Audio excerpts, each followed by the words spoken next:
Buenas tardes, me presento, yo soy Diana Gabriela Ramos Montes. El día de hoy hablaremos sobre las pérdidas, procesos y tipos de duelo, o mejor conocido como las fases de duelo.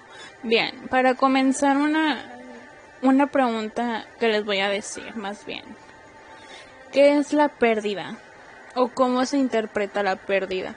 Muchas veces al escuchar esa palabra entendemos por pérdida la muerte de algún familiar. Pero no solamente lo podemos derivar o entender así, ¿no? Puede ser perder contacto con un amigo, cuando nos roban, cuando perdemos alguna capacidad, puede ser como de caminar o de hablar o alguna de esas cosas. Ya que es evidente que la pérdida puede tener muchos significados que van desde los acordes a partir de definiciones generalizadas que hemos señalado anteriormente y también a las pérdidas de un ser querido o que se nos murió nuestra mascota o demás, ¿no? Va a diferente significado el tener o llegar a tener alguna pérdida. En la vida se nos presentan diferentes múltiples formas de pérdida, como las que son provocadas por alguna muerte, en algún accidente, en alguna enfermedad, por alguna discapacidad. Y esto algunas veces provoca la destrucción del hogar, es decir, que la familia se separe, empiezan a tener conflictos, a poca interacción, que la familia se separe, rompimientos, o muchas veces cuando estamos dentro de la carrera universitaria o carrera profesional nos damos para abajo y nos dan ganas de salirnos, estamos bajoneados todo el tiempo, creemos que no somos buenos para nada de lo que nos gusta. Y claro, de que es muy famosa esa frase de no estés triste, échale ganas, como si básicamente con esas palabras o demás se nos fuera a quitar la tristeza o a sentirnos bien y decir, ay, wow, ya estoy bien, no me siento triste, ya no me siento mal y sigues con tu vida cotidiana, ¿no? Muchas veces eso podemos pretender la gente al decir algo a la persona que está sufriendo la pérdida, a la persona que está sufriendo un duelo. Las pérdidas son las sombras de todas las posesiones materiales e inmateriales. Carlos Slukin, terapeuta familiar. En las personas que han sufrido una pérdida reciente, podemos observar una evitación, especialmente en los casos de muertes acompañadas con un duelo intenso, ¿no? Que violan nuestras expectativas sobre la continuidad de la vida de un ser querido. La realidad de la pérdida puede ser imposible de asimilar y podemos sentirnos conmocionados, aturdidos, presos del pánico o confundidos en un primer momento, lo que puede dificultar o evitar la plena conciencia de una realidad que resulta demasiado dolorosa para asumirla. Ya que de enfrentarnos a la dura realidad de una noticia que nos llega sobre alguien ha muerto, podemos reaccionar de diferentes maneras, diciendo, oh no, Dios mío, ¿qué pasó? O ¿por qué? O ¿cómo ya no puede estar muerta si yo había acabado de salir con ella esta semana? O ¿cómo si yo acabo de hablar con ella en la mañana y me dijo que estaba bien, ¿no? Entonces, pues, con esto nos queda claro que la muerte algunas veces puede ser repentina. Ahorita podemos estar con una persona y al rato no saber si esa persona va a seguir estando, va a seguir viviendo, porque la muerte no tiene una fecha límite o no tiene un de que hasta aquí vives, hasta aquí es tu línea, ya lo que conoces ya no lo vas a conocer, ya no lo vas a ver como tu realidad, ¿no? Algo que también podemos notar es que físicamente un individuo que se encuentra en la fase de evitación puede tener sensaciones de aturdimiento oír las voces de los demás como si estuvieran muy lejos, sentirse distraído, separado de su entorno más cercano, que es con las personas que está conviviendo, ya sea en un espacio laboral, familiar, con los hijos, o simplemente con la persona que lo está acompañando en esta fase del duelo y en lo que queda del transcurso, ¿no?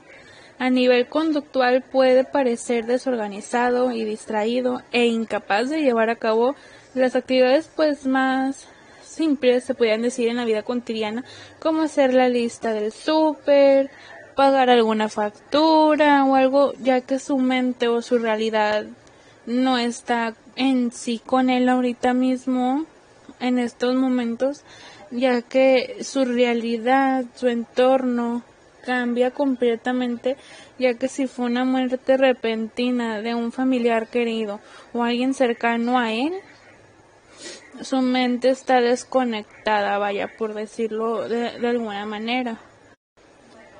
A medida que vamos siendo más conscientes de la realidad que estamos viviendo, de la pérdida que estamos llevando a cabo, empieza a emerger las reacciones emocionales más vívidas, que a menudo incluyen protestas airadas contra quienes creemos responsables de la muerte, como los médicos, el conductor borracho que provocó el accidente, si fue en este caso, o el propio difunto, o culpamos a Dios, dependiendo de nuestra religión, de que porque te lo llevaste, él todavía estaba joven, era una persona sana, era una persona llena de vida, de metas y demás, ¿no? Entonces tendemos a buscar algún culpable para sentir, como se podría decir, ese alivio de decir, porque el buscar alguna explicación, buscar algo lógico, el cual nos sentamos cómodos con, se podría decir, con esa, creer esa realidad de que culpar a alguien tal vez no sea la mejor opción y no es lo más,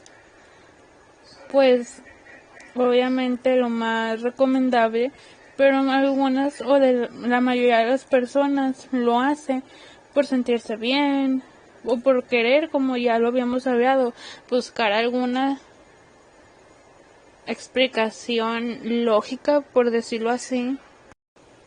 La segunda, proceso, asimilación.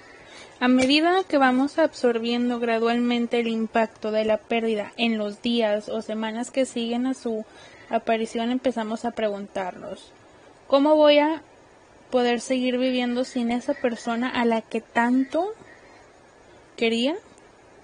Después de quedar desprotegidos por la conmoción y una vez externalizadas nuestra ira y habitación, empezamos a experimentar la soledad y la tristeza con toda su intensidad, aprendiendo las duras lecciones de la ausencia de nuestro ser querido en miles de los contextos de nuestra vida cotidiana, como puede ser 2 veces al día ponemos un plato menos en la mesa, dormimos solos cada noche, no encontramos a nadie con quien entablar una conversación casual y hablar de cómo nos ha ido en el día después de volver a casa del trabajo.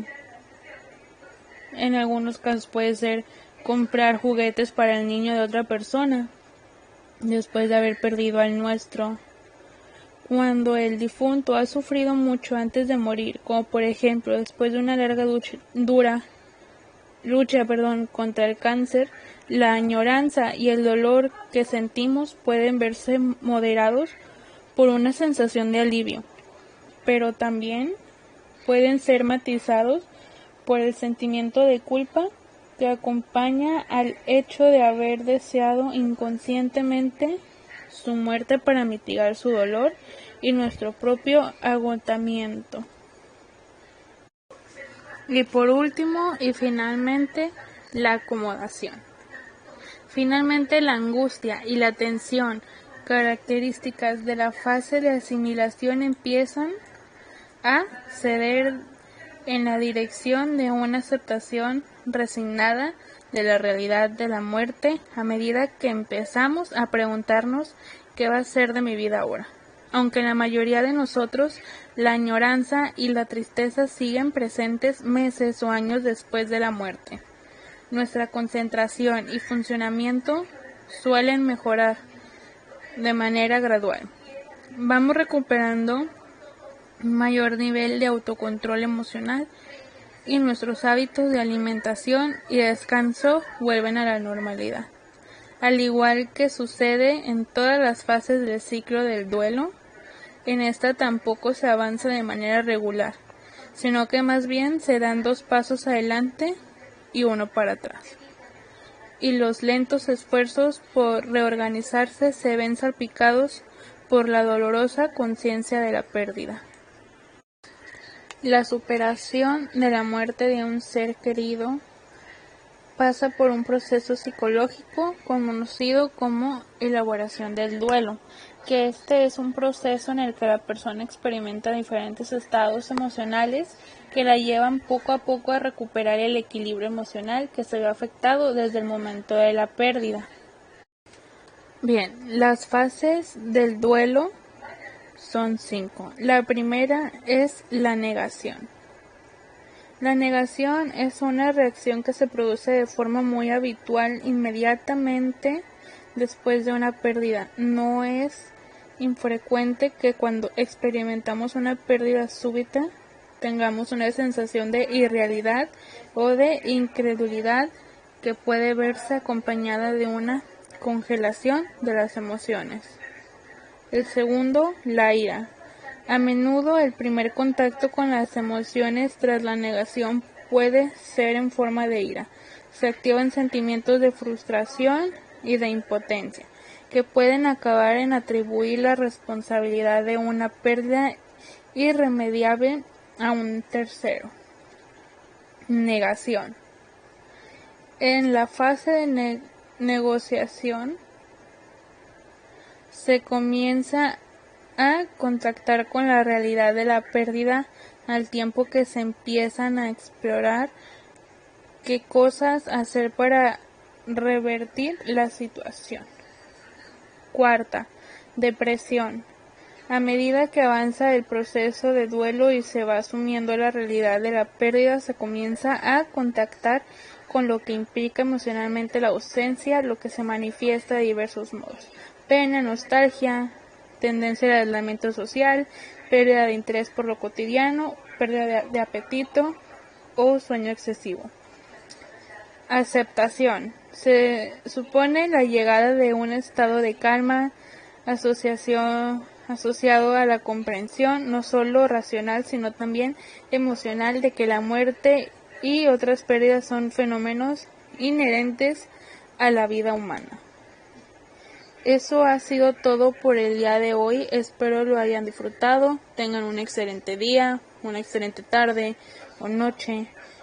Espero y que si te sientes agobiado debido a alguna pérdida, te sientes que no puedes más, busques ayuda psicológica y sanes pronto de este duelo. Gracias por escuchar.